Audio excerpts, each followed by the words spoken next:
take some questions. Michael, you want to start? Sure. I'm with the Pipe Up Network. And I heard each of you use the word oil. And that's a concern to us because we're not concerned about oil. Oil's been going through that pipeline for 59 years, almost 60 years. We need oil for the foreseeable future. What we're concerned about is it's not oil now, it's tar sands. If you look at the definition, Ben started to get into this. Tar sands surpasses the definition for super heavy crude. But it's got a huge additional load on it, and that is the sand. It's tar sands. They're just clawing it right out of the ground. It's tar, asphalt, and sand. There is twice as much sand as a sandblaster per square inch going through that pipe. It's corrosive. That's risky. That makes it more risky. The other thing is, Kennedy talked about the diluents. Horribly toxic and carcinogenic. So should we really be talking about oil tankers and stuff like that? I think we should just start talking about tar sands. Sorry, bit of a rant. I got a question. You both said slightly different things. Kennedy, you said that there was going to be a process, and Celine, you basically said, yeah, there's going to be a process, but the process is moot, right? Can you guys maybe comment on what you think is really going to happen here? Is the process a formality, or is there any? I don't think it's a formality. I do think it's worth going through, but the way it's being played, there's two things that's happening. I've been working on this for quite some time now. Is first nobody knew that this was coming, right? Or it was, oh, that's never going to happen, or what a nutso idea that is. But now that it's coming, people are saying, well, there's not really much we can do about it. And I think, well, that's not true. I think that there is. I think it's participating in many ways. One is directly to pressure politicians. And just a side note on that, for every one person that calls me about it, I think 100 people are thinking about it. That's the kind of calculation politician. I'm kind of new as a politician, but I would say most politicians are thinking about that. So if they get 10 calls in one day on this issue, they're going to talk to all their colleagues and say, wow, I had 10 calls on the Kinder Morgan pipeline today. And it does make a difference. So I do think that, even that, if that's all you can commit to, is worth doing. Provincial, municipal, federal, to call them. But in terms of the formal process, that's why I decided to kind of step forward and be the first one to say, well, I'll intervene, because I'll see how this process has changed since the budget came in. And I'll get in on the first day and register as an intervener. I will, and then try to figure out that and see how it's the same as the past, because if it's the same as Northern Gateway, then there is a significant process that the government in the end might be to override it, but it still helps people digest what's happening, and then allows other avenues if the Minister of Natural Resources decides to override, say, a no decision. Like if the NEB says no, the Conservatives can't override it. So I would say it's not a lost cause, but on the kind of getting organized side, I think you need to leave it to folks to kind of help you get in, because it does seem to be quite an onerous process. But that's what I feel my job is to make it easier. So that's what I'll be doing. So I think it is worth participating in it, and whichever way you go. And if it does, the process does go through, what? And I hate to put you on the spot, but what do you think is the probability of it being blocked, not approved? There's a lot of Conservative seats here in British Columbia. I mean, Northern Gateway pipeline goes through 2 federal ridings, but the one coming from Edmonton through to Burnaby goes through a lot more. And I think it goes through. A lot of Conservatives don't even know that it goes under the Fraser River. It goes, it goes through numbers of waterways all the way through British Columbia. So, and we are starting to get calls from rod and gun clubs, from fisher groups that aren't necessarily, on the NDP side, that are saying, what happened?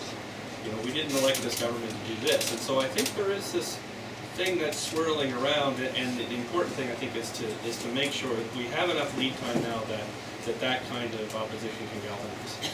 Yeah. Should I? Yeah. Should I jump in there? Sure.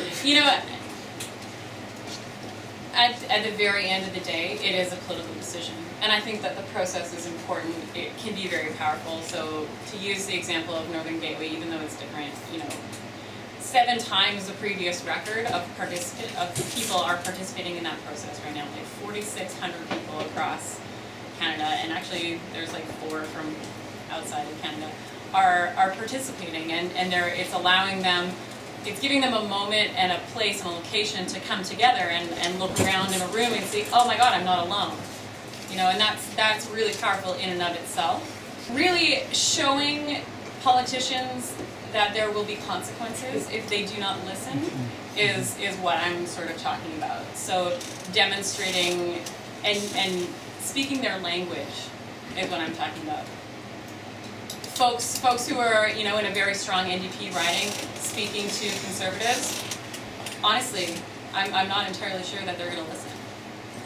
We need to reach out to unlikely allies, folks like Riding Guide Clubs, all these people who make up the base of actual voters, and make sure that folks, our politicians, our decision makers, know that there will be consequences. Does that make sense? I totally agree with what both people just said there. I actually just wanted to respond to Michael's comment about the oil sands, tar sands, oil and tar. So there's a couple of different ways to slice this one. And it's an interesting topic. So even the term tar sands, the industry has now started to exclusively call it the oil sands, and you're accused of being, from some radical wingnut group if you even use the term. The flip side is if you're amongst environmentalists and you use the term oil sands, you get slapped on the wrist for not using the lingo that everybody else wants to use. That's me. And it's interesting. There's a guy named Angus McAllister, who's a sort of public relations guy, who's written about the terminology and the use of these different words, and why he actually believes that saying oil and talking about oil sands is actually more effective than talking about tar sands. Simply because nobody's ever heard of a tar baron or a tar spill or big tar, right? Like these, oil has already got a pretty bad brand already. You don't need to create a new brand to make it sound worse than it already is. And oil is already problematic. Oil spills were already bad before we had tar sands. There was reason to be concerned about our addiction to oil, regardless of the tar sands. The tar sands just takes it up a notch to this kind of, to me it's kind of like the alcoholic who's run out of alcohol and is now drinking mouthwash because he can't find something else. Like, we're running out of the good stuff and we're now using the dirtier, harder to get at, more energy intensive, more consequences version of oil. And I wouldn't disagree with you that we need oil, for the unforeseeable future in some extent. But to me, this is about trajectories. Like, are we expanding the tar sands? Are we expanding our dependence on fossil fuel and our reliance on it globally? Or are we doing everything in our power to phase it out, both in terms of the supply and the demand side?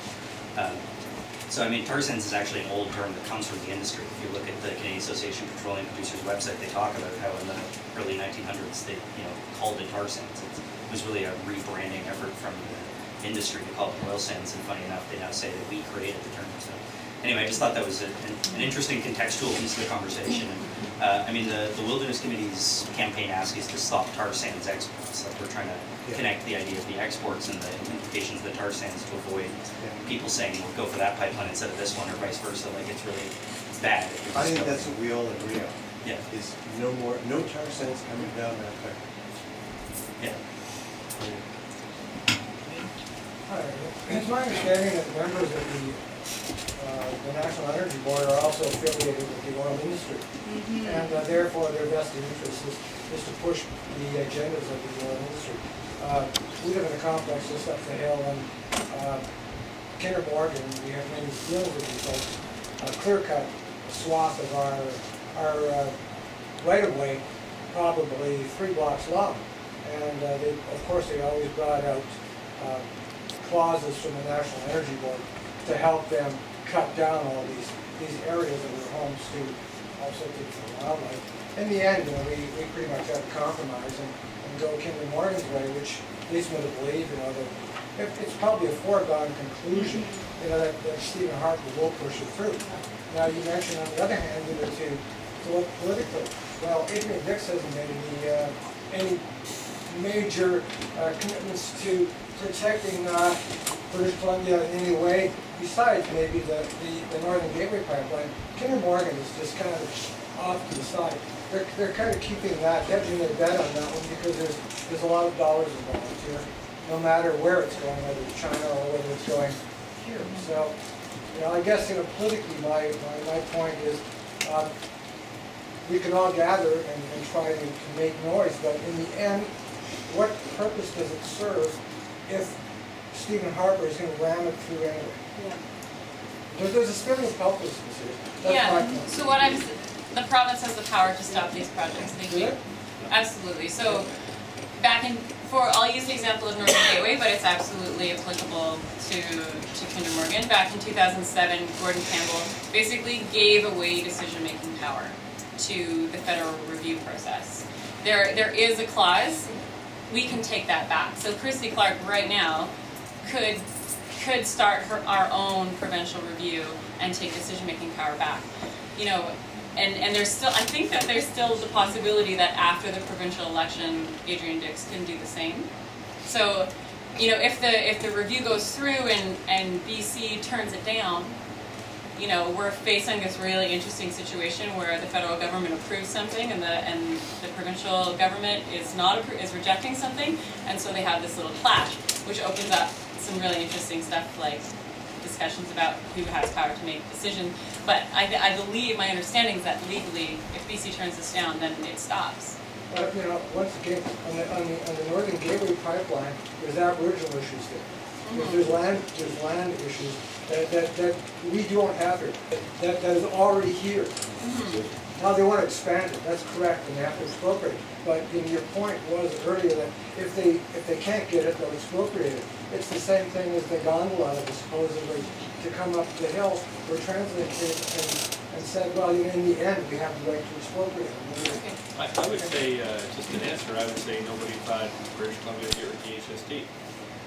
And I think that if you go in and thinking you're going to get beat, then you're never going to win. But if you go in thinking that there is a way of that you might have a chance, then who knows what will happen. And I think I think BC is particularly known for kind of standing up for itself and saying, that this Kinder Morgan pipeline, if it goes through, the company will make between $1 and $1.5 billion a year, and we get 12 jobs. That's the trade, and I think that's a raw deal. So I think that the provincial government's going to see that too, and I think they just need to make more noise. That's what I'm saying. Like, I'm getting a lot. Like, that's when I walk into my office, people come in and look at the maps, they talk to me every day, but my colleagues say, well, they're not getting that much noise. I think we need some more noise, and then all of a sudden we'll start to see people moving over. I guess if possible, I'd like to refine that as well. Not just noise, actually do something and make it very clear that there are political consequences. If the next provincial election, if a different government than the BC Liberals is voted in, I'm nonpartisan, I'm staying that way. They're gonna know in certain ridings that this issue made or broke their seats, right? And until that's the language that speaks to politicians is votes, right? If we're using the election as a tool to build power, and if we have and build that power, then even if Adrian Dix hasn't come out and stated opposition to Kinder Morgan, he's gonna know pretty quick, if we maintain that power and keep building it, that he better. I'm a little bit fierce, but I think we all need to find some boldness and some courage in the face of these big projects and stand up for ourselves and make our politicians do so. Follow our lead.